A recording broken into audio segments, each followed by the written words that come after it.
कितनी बार हुआ है कि तुम्हें पता है कि एग्जाम में टाइम कम है, सिलेबस बहुत ज्यादा है और तुम पढ़ने बैठते हो, लेकिन जैसे ही तुम पढ़ने बैठते हो वैसे ही तुम्हें नींद आने लगती है। अब ये जो नींद है ये बाकी काम करते टाइम तो नहीं आती, जैसे कि मोबाइल फोन पे जब तुम गेम खेलते हो, दोस्तों से जब तुम बात करते हो, तब तो ये नींद अचानक से गायब हो जाती है। लेकिन जैसे ही तुम पढ़ने बैठते हो पता नहीं ये नींद कहां से आ जाती है। उसके बाद तुम एक प्लान बनाते हो, ये सोचते हो कि अगले दिन सुबह जल्दी उठ के पढ़ाई करेंगे और तुम अलार्म भी भरते हो। सुबह अलार्म बजता भी है, लेकिन जैसे ही उस अलार्म को तुम देखते हो तो तुम्हारा दिमाग तुमसे बोलता है कि चलो थोड़ी देर और सो लेता हूं, और उसके बाद तुम सोते ही रह जाते हो। ना तुम्हारा सिलेबस हो पाता है और नींद तुम पे जीत जाती है।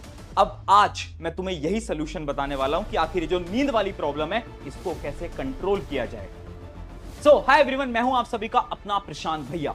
अभी के टाइम की सबसे बड़ी प्रॉब्लम जो कि है नींद। जैसे ही पढ़ने बैठते हैं वैसी नींद आ रही है, बाकी काम करते टाइम नींद नहीं आ रही, और तुम्हें पता है कि इस समय पर तुम्हें पढ़ना चाहिए, लेकिन उस नींद का कोई सोल्यूशन ही नहीं मिल पा रहा है ना।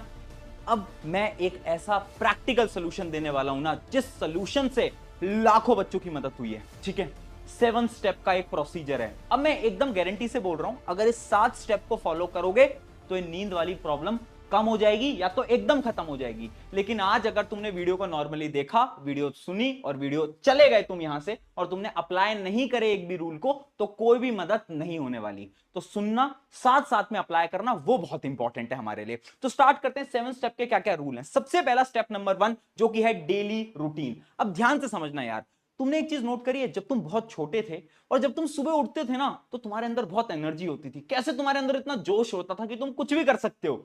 लेकिन अब जब तुम सुबह उठते हो, ऐसा फील नहीं होता कि बहुत ज्यादा थकान है, नींद पूरी नहीं हो पाई है, लेजीनेस हो रही है पूरे दिन भर, होता है ना ऐसा। अब ये जो प्रॉब्लम है ये हुई क्यों है? ये हुई है डेली रूटीन की वजह से।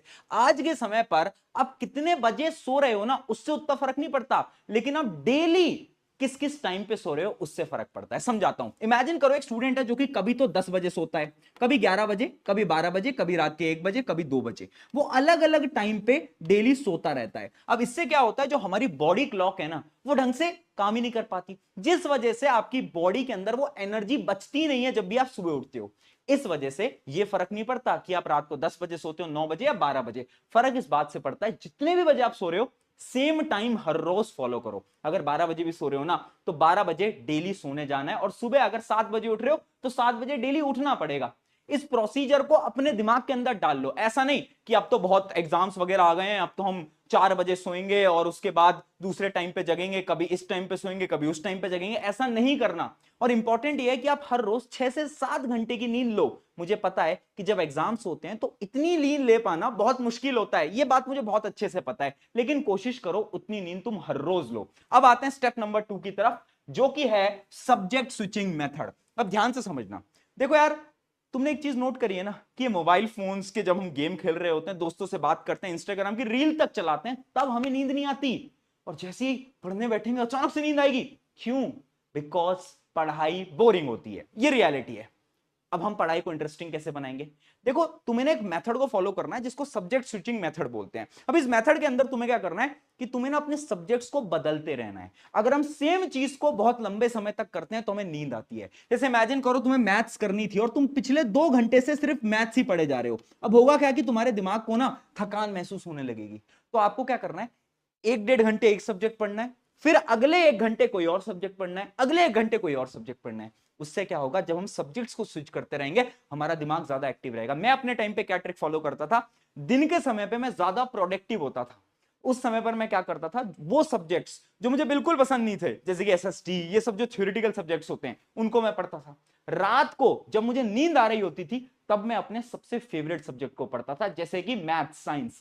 अब इनमें क्या होता था, इनमें मुझे मजा आता था, तो रात को अगर मैं इनको पढ़ भी लेता था ना तो भी मुझे नींद नहीं आती थी। बट अगर मैं रात को एसएसटी पढ़ूंगा तो मुझे बहुत नींद आने लगेगी। तो ये मैंने अपने लिए सोल्यूशन निकाला था, तुम ऐसा ही सोल्यूशन खुद के लिए निकालो अपनी सब्जेक्ट प्रेफरेंस के अकॉर्डिंग। अब बढ़ते हैं स्टेप नंबर 3 की तरफ, जो कि है फेवरेट म्यूजिक। Very important. देखो यार, जब भी आपको बहुत ज्यादा नींद आ रही है ना, लग रहा है यार बॉडी में बिल्कुल भी एनर्जी नहीं है, लेजीनेस महसूस हो रही है, एक गाना चलाओ। आपका एक ना एक फेवरेट सॉन्ग होगा ना जिससे कि आपको एनर्जी मिलती होगी, वो गाना चलाओ। कोई भी हो सकता है। मैं भी जब आज भी सुबह मैं जगता हूं ना, तो मैं गाने चलाता हूं एकदम हाई वॉल्यूम के अंदर। क्यों? क्योंकि मेरे अंदर वो एनर्जी आती है गानों से। तुम्हारे लिए भी ये टेक्निक वर्क कर सकती है। और आप कमेंट में बता भी सकते हो कि आप कौन सा गाना सुनते हो जब भी आप बहुत ज्यादा लो फील करते हो, ताकि बाकी लोग भी देख सकें और वो लोग भी वो गाना सुन पाए। ठीक है, फिर आते हैं स्टेप नंबर 4 की तरफ, जो कि है ब्लड सर्कुलेशन हैक। देखो यार, एक सिंपल सी चीज है, नींद क्यों आती है? क्योंकि ब्लड सर्कुलेशन ढंग से नहीं हो पाता हमारी बॉडी के अंदर। तो जब भी आप पढ़ रहे हो ना, एक चीज नोट रखनी है तुम्हें कि हमेशा, मान लो तुम एक लेक्चर देख रहे हो, लेक्चर बोरिंग है, किताब पढ़ना बोरिंग है, साथ में एक रफ नोटबुक लेकर बैठो और उस रफ नोटबुक के अंदर जो भी तुम्हें समझ में आ रहा है जल्दी जल्दी लिखते जाओ, लिखते जाओ, लिखते जाओ, लिखते जाओ। उससे क्या होगा, आपका हाथ चल रहा है, जब हमारा हाथ मूव करता रहेगा ब्लड सर्कुलेशन होता रहेगा और हमें नींद आने के चांसेस 50 से 60% तक रिड्यूस हो जाती हैं। और अगर ज्यादा ही नींद आती है तो उठो, 2 मिनट के लिए वॉक करो, एक्सरसाइज करो, ताकि ब्लड सर्कुलेशन बॉडी के अंदर बहुत बेहतरीन हो जाए और उसके बाद जाओ वापस से पढ़ने बैठ जाओ। ये कुछ कुछ टेक्निक्स हैं, बहुत छोटी हैं, बट अगर तुमने फॉलो करा इससे बहुत मदद होती है। हम डेली लाइफ के अंदर इन्हीं टेक्निक्स को भूल जाते हैं। अब आते हैं अगले स्टेप की तरफ, जो कि है 5 सेकंड रूल। अब ये 5 सेकंड रूल क्या बोलता है? वो जो प्रॉब्लम है ना कि सुबह उठना तो है बट नींद नहीं खुल पाती, या फिर बहुत सारे ऐसे स्टूडेंट हैं जो कि दोपहर को सोते हैं ये सोचकर कि सिर्फ 30 मिनट का नैप लेंगे, और वो नैप कब 2 घंटों के अंदर बीत जाता है वो तुम्हें भी पता है, मुझे भी पता है। अब इसका सोल्यूशन क्या है? यार, जब भी आपका अलार्म बज रहा है ना, तो आपको खुद को सिर्फ 5 सेकंड देने हैं। 5 सेकंड के अंदर आपको अपने बेड से उठ जाना है। अगर 5 सेकंड के अंदर अंदर आप वहां से नहीं उठे, मैं गारंटी से बोलता हूं आप मोबाइल बंद करोगे, वापस से सो जाओगे। Same goes for reel. Reel वगैरह चला रहे हो, रियलाइज हो गया कि यार मुझे पढ़ना चाहिए, 5 सेकंड है तुम्हारे पास, उस 5 सेकंड के अंदर डिसीजन ले लो कि ठीक है अब नहीं करना, अब नहीं करना, छोड़ो और बाहर निकल जाओ। ये बहुत इंपॉर्टेंट है। 5 सेकंड से अगर ज्यादा समय दिया ना तो दिमाग आप पे हावी हो जाएगा और वो दिमाग तुम्हारी बात कभी सुनेगा ही नहीं। तो ये बहुत इंपॉर्टेंट स्टेप है। जब भी आपको जल्दी उठना है या फिर लेट नाइट तक पढ़ना है, इस टेक्निक को फॉलो करना है। इसका नाम है 5 सेकंड रूल। अब आते हैं अगले स्टेप की तरफ, जो कि है ईटिंग हैबिट। देखो यार, जब भी हम पढ़ रहे हैं ना, तो ये देखो तुम खाना क्या खा रहे हो और कब खा रहे हो।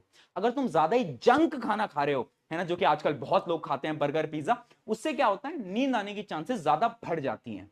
और खाना कब खा रहे हो, यानी इमेजिन करो मैं खाना खाता हूं 9 बजे रात को और मैं पढ़ने बैठ जाता हूं डायरेक्ट 9:30 बजे। अब इससे क्या होगा, इससे ना जितना भी ऑक्सीजन है मेरा बॉडी का, वो तो खाने को डाइजेस्ट करने के लिए चला गया है, तो बॉडी में ऑक्सीजन तो बहुत कम है, तो ब्रेन को नींद आएगी। इस वजह से तुमने देखा होगा जब भी तुम खाना खाते हो उसके बाद नींद आ रही होती है थोड़ी थोड़ी। स्कूल के अंदर भी जो लंच के बाद के पीरियड्स होते हैं उसमें बहुत नींद आती है। रीजन यही है, रीजन यही है। इसलिए जब भी तुम खाना खा रहे हो ना, उसके 1 घंटे का गैप रखना अपने पढ़ाई वाले सेशन से। इससे क्या होगा, इससे नींद नहीं आएगी तुम्हें पढ़ाई करते टाइम। अब आ जाते हैं फाइनल स्टेप की तरफ, जो कि है लाइट वर्सेस डार्क। ये क्या है समझाता हूं। यार देखो, हमारा ब्रेन ना लाइट और डार्क इन्वायरमेंट के हिसाब से प्रोसेस करता है चीजों को। समझाता हूं। जब रोशनी आती है ना, तो दिमाग को लगता है कि यार दिन हो गया, दिन हो गया, एक्टिव हो जाओ, है ना, एकदम एक्टिव हो जाता है। और जैसी लाइट डिम होती है तो दिमाग को लगता है नहीं नहीं रात हो गई, रात हो गई, चलो सोने वाले मोड पे आ जाते हैं। अब इससे मैं क्या बताना चाहता हूं, यार आप जिस भी जगह पर पढ़ रहे हो ना, एक स्टडी टेबल होगी या तो बेड पे बैठ के पढ़ते, जहां पे भी पढ़ते हो, अगर आप रात को पढ़ रहे हो, ध्यान रखना उस रूम में लाइटिंग अच्छी होनी चाहिए। बहुत सारे ऐसे बच्चे हैं जो कि एकदम डिम लाइटिंग में पढ़ते हैं। डिम लाइटिंग में पढ़ने से आपको दिमाग को बार बार लगता रहेगा कि यार अभी तो रात है, अभी तो रात है, क्या करेंगे, अभी तो सो जाते हैं, नींद ले लेते हैं, जिस वजह से तुम्हें नींद आने की चांसेस ज्यादा बढ़ जाती हैं। अगर लाइटिंग ज्यादा है तो तुम्हारा दिमाग ज्यादा एनर्जाइज रहेगा और उसी एनर्जी से तुम पढ़ाई कर पाओगे। तो बहुत इंपॉर्टेंट स्टेप है। एक छोटा सा चेंज अगर तुम अपने कमरे में करते हो, लाइटिंग अच्छी करते हो, उसकी मदद से तुम्हारी पढ़ाई बहुत हद तक इंक्रीज हो सकती है। तो ये थे कुछ 7 सिंपल स्टेप्स। मुझे पता है ये बहुत सिंपल थे, बट हमने इनको भूल जाते हैं। अब जाओ इनको फॉलो करो और ये जो नींद वाली प्रॉब्लम है ना, इसको अपनी जिंदगी से एकदम बाय बाय बोल दो। ऑन दिस नोट, शुक्रिया एवरीवन, मैं हूं आप सभी का अपना प्रशांत भैया। मिलते हैं किसी नेक्स्ट वीडियो के अंदर। Take care.